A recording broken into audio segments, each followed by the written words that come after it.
When it comes to mid-size family crossovers, a lot of names come to mind, but Dodge Journey may not be at the top of your list. Now, it's been redesigned recently, better engine, better interior, and now maybe it is worthy of your consideration. Consumers who bought the first generation Journey did not like the engine. It was a little underpowered, so guess what? Dodge listened.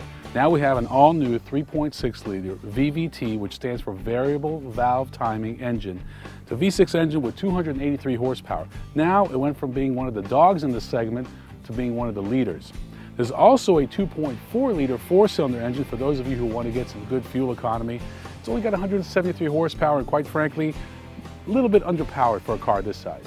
One of the main reasons people buy a crossover is because they want be able to carry all their family members, and the Journey, even though it's a little cramped, is actually a 7-passenger crossover.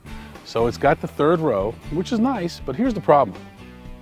Behind the third row, you can barely fit maybe 2-3 bags of groceries. You can see even this bag here is actually sticking out. So it's one of the drawbacks of the Journey. It is a 7-passenger, but then again, it's a 7-passenger as long as you don't have any cargo.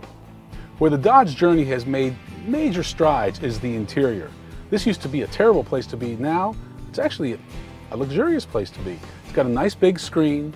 The controls are nice and recessed, nice touch, very high quality materials. So between the tach and the speedometer is this information screen that tells you everything you need to know, your average fuel economy, your distance to empty, your instantaneous fuel economy, all the pertinent information, which direction you're headed, your odometer, even the temperature outside. This has actually become a nice interior. Seats are very comfortable. We're sitting in the Luxe, which is the top of the line model. Things like an Alpine sound system and these leather seats with this orange accent stitching. Really, they've really stepped it up.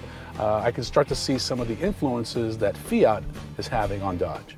So one thing that hasn't changed with the Journey is the number of trim levels. Five trim levels. You've got an Express, Mainstream, Crew, RT, and the Luxe that you see here.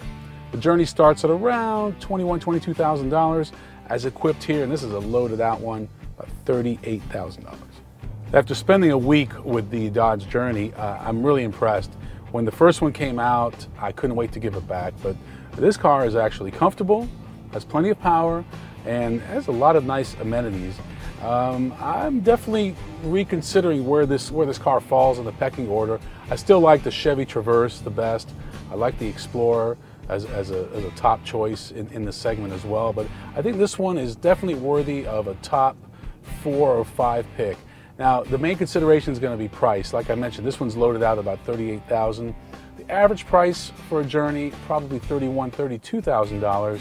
So I think if you can negotiate wisely, check out the competition, I think you might find that this car should be about $1,500 less than the competition, and for that reason, is definitely worthy of a top pick.